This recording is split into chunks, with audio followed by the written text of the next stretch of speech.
If you go to YouTube and you do a search for Roger Federer on being mentally fit, it's a short video, but extremely dense and insightful. And I'm going to go ahead and go through 7 statements or concepts that he gives in his answers that I think are directly applicable to you if you want to get the most out of the game. So, number 1, he says he kind of goes a little bit through the early days of his career, and he says that he was totally unmotivated on some days in his early career to go out and practice and train. And some days he just didn't want to get out there and do it. And I think this is surprising to a lot of amateur athletes, that any kind of elite, world-class professional athlete could possibly be unmotivated and anything less than completely inspired every single day that they wake up. And there must be some kind of innate fountain of inspiration coming from within them, and energy and focus and motivation. And it's just plain not the truth. All right, number 2, it took him 3 years, he says in this video, to figure himself out on a tennis court. And what he says is he had a lot of ups and downs emotionally at first, and it took him years to learn about himself, of observing himself, what made him happy, what made him angry. Roger's just so put on a pedestal, as he should, of course,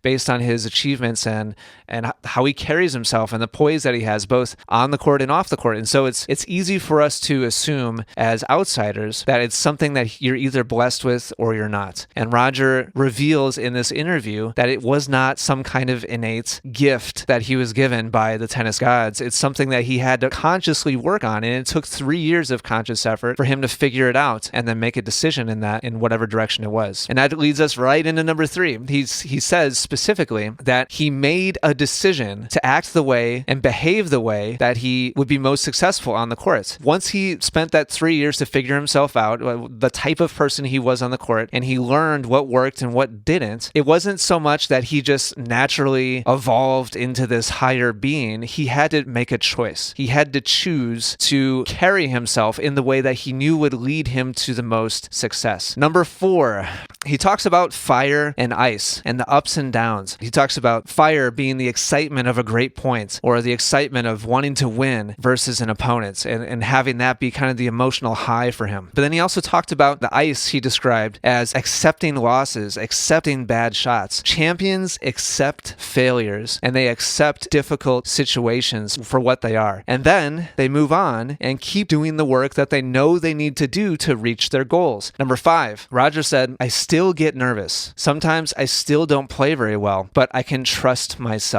He's won every tournament there is to win. He still gets nervous, and he still doesn't play well. But the phrase that he says, the thing that he comes back to, is he trusts himself. I believe the lesson here for all of us is champions trust in the process, the work they're doing, the repetitions they're putting in and day out, instead of needing everything to go well in the moment. Number 6, Roger said, you have to see the positives in some tough moments. And this is so critical. This is really kind of a sub-point of the previous one. Champions know that success is about learning from the hard times. It's not failure, it's feedback. It's not that you failed, it's that you found something that doesn't work and doesn't give you the outcome that you want. It's simply feedback coming back to you, letting you know that this particular path is not working. And now, number 7, Roger finishes up this piece by saying, and this was advice that he said he got from his parents, you can't win them all, but you can try your very best. That's what you always should strive for. At the end of the day, there's so many variables that are outside of your control that if coming away with a win in the W column is the only thing that you can walk away feeling successful about, then the truth of the matter is you will walk off the court in a negative failure mindset over and over and over again, because you will lose. There are days where you can't control all those different variables. And so if you don't have a healthy perspective about it, if you don't have a healthy attitude about it, then it can be very, very easy to get frustrated. And so hopefully hearing this perspective from Roger is a breath of fresh air for you. Really quickly, I'll review. Number 1, early on, he was totally unmotivated on some days. Number 2, it took him 3 years to figure himself out on a tennis court. Number 3, he made a decision to act the way and behave the way on the tennis court that he knew was best for him. Number 4, fire and ice, the excitement of a great point and wanting to win versus accepting losses, accepting bad shots. Number 5, he still gets nervous, and sometimes he doesn't play very well, but he can trust himself. Number 6, you have to see the positives in some tough moments. And number 7, you can't win them all, but you can try your very best, and that's what you should always strive for.